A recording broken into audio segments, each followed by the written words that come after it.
My sister mocked my uniform in front of 300 guests at her own wedding, and then the groom stood up. My name is Jade. I was 24 years old and had been home for just 3 weeks after a grueling 9-month deployment. I walked into the reception hall in my dress uniform, and the first person I saw was my older sister, Brianna. She hugged me, pulled back, and whispered right there at the entrance, "Oh, thank God you made it. I was worried you'd show up in that uniform just to make people feel like they had to stand up for you." I replied, "It's a wedding, Brianna, not a checkpoint." She laughed it off like it was a joke. The groom, Tyler, was standing behind her. He caught my eye and gave me a nod, not a polite wedding nod, but something real. My father, Glenn, put his hand on my shoulder while my mother smiled at me the way she always does when she wants me to let something go. I straightened my uniform in the mirror by the door and told myself, it's her day, just be here. But then I thought about Tyler's wallet. 6 months ago, a photo had slipped out of it and he had snatched it back so fast. I still didn't know what it was. At the rehearsal dinner, Brianna cornered me before I could even sit down. She said, "Jade, can I be honest with you?" I said, "Sure." She continued, "Every time you walk into a room in that uniform, people stop talking about whatever else is happening and start talking about you. I know you don't mean to do it, but it happens, and I cannot have that tomorrow." I looked at her. "I'm not doing anything, Brianna, I'm just wearing it." She sighed. "I know, that's the thing, you don't even have to try." She walked away. Tyler's best man, Derek, was standing just 2 feet away and heard every single word. He looked at me and asked, "You okay?" I said, "Fine." He nodded slowly, clearly not believing me, but he didn't push. Later at dinner, Brianna stood up to give a toast and said, "I'm so grateful my sister made it home safe for this." Everyone clapped and she smiled warmly at me. Then she leaned over and whispered, "See." I said something nice. Mom was watching us from across the table. She reached over and touched my hand once, saying nothing. On the morning of the wedding, in the bridal suite, Brianna came and sat beside me. No coffee, no distractions. She said, "Jade, I need you to hear something, and I need you not to get defensive." I nodded. "Okay," she said, "I've planned this wedding for 2 years, every single detail. And I already know that when people look back at the photos from today, they're going to see your uniform first. Not my dress, not the flowers, just you. And the thing is, you didn't even have to try to do that." I repeated, "I'm not trying to do anything." She stood up, frustrated. "I know, that's what makes it so hard to explain to you. I'm not asking you to be less than you are. I'm just asking you to let me be more than I usually get to be. Just for one day." She walked to the door, turned back, and added, "The civilian blue dress is still hanging on the hook." Then she left. I sat there, staring at my uniform. I had pressed it myself the night before flying home. I had worn it to the airport. I thought about those 9 months overseas and I didn't move a muscle. I wasn't changing. The ceremony went perfectly. Brianna looked absolutely stunning. Whatever tension was between us in that moment, she was just my sister getting married, and I felt genuinely happy for her. Tyler waited at the altar, still, composed, and rigid. It was a kind of trained stillness I easily recognized, not natural calm. When the officiant said, "Commitment means showing up even when it costs you something," I watched Tyler's jaw tighten just a fraction. He glanced at my uniform once during the vows, not at my face but at my medals. It lasted maybe 2 seconds, and then he looked back at Brianna. Dad caught my eye from across the aisle and smiled, and I smiled back.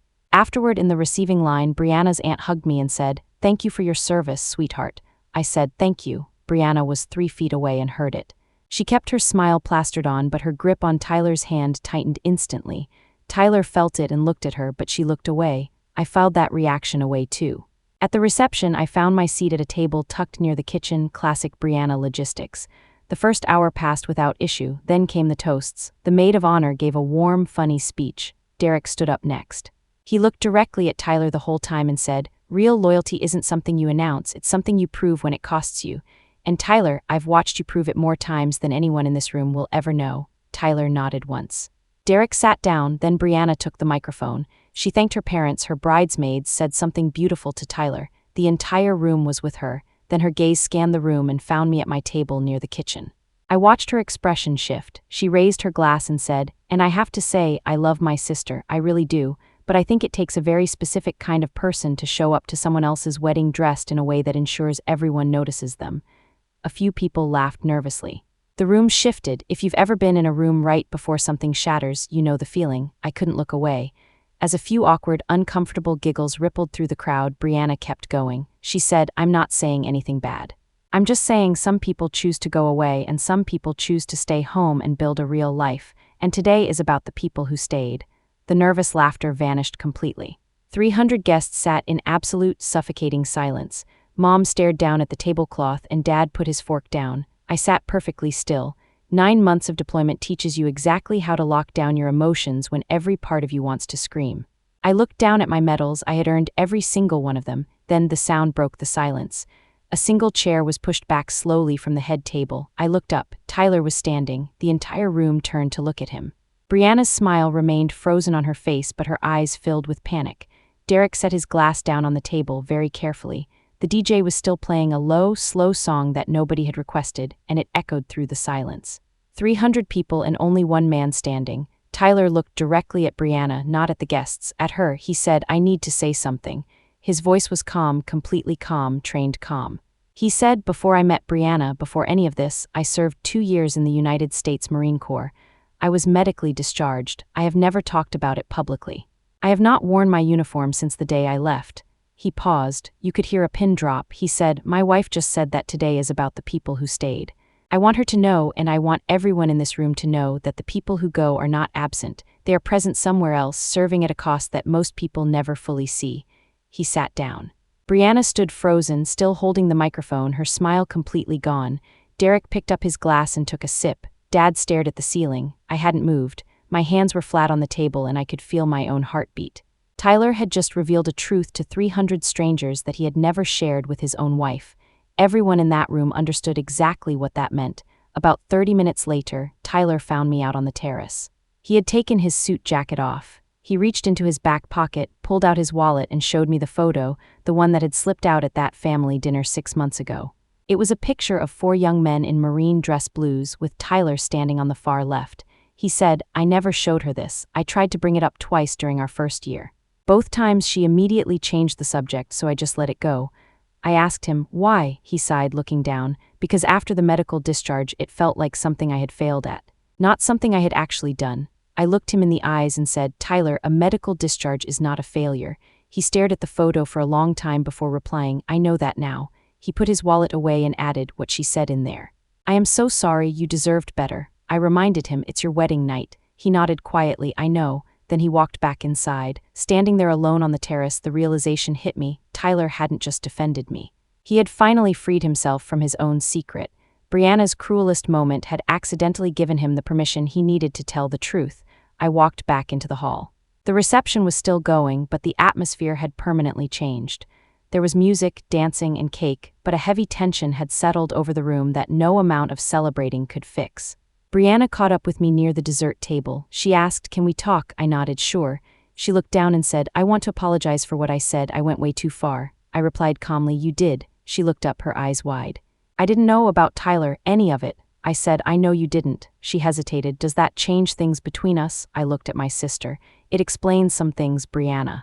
But it doesn't change what you chose to say about me in front of 300 people. She fell silent, then she whispered, "Are we okay?" I sighed. "Brianna, we're always going to be sisters, but I need you to understand something. I didn't wear this uniform to take anything away from your special day. I wore it because I just got home and it's who I am, that's all."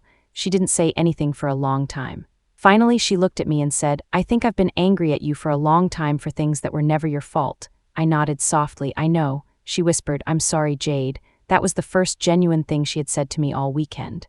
The guests in the room had already judged her, but in that moment I actually believed her. I finally got back to my hotel room at 11 o'clock. I sat on the edge of the bed, still in my uniform, and just stayed there in the quiet. I thought about Tyler on that terrace, carrying a photo for 4 years that he showed to no one. I thought about Brianna at the dessert table, finally lowering her guard. And I thought about the concept of the people who stayed. I have been deployed twice. I have missed birthdays, major holidays, and even a funeral. I didn't just go away. I was present somewhere else, paying a heavy price. But what changed tonight was simple. Brianna finally saw me, not just the uniform. Tyler finally faced the truth he had been carrying alone, and I finally understood that I was never the problem in that room. I was just the mirror reflecting their own insecurities. If this story stayed with you, if you have ever been made to feel like your hardest achievements were just an inconvenience to someone else, please like this video, subscribe so you never miss another story, and leave a comment below. Did Brianna deserve my forgiveness? I used to think the hardest part of wearing this uniform was what other people said to me. Now I know the hardest part is what it forces them to say about themselves.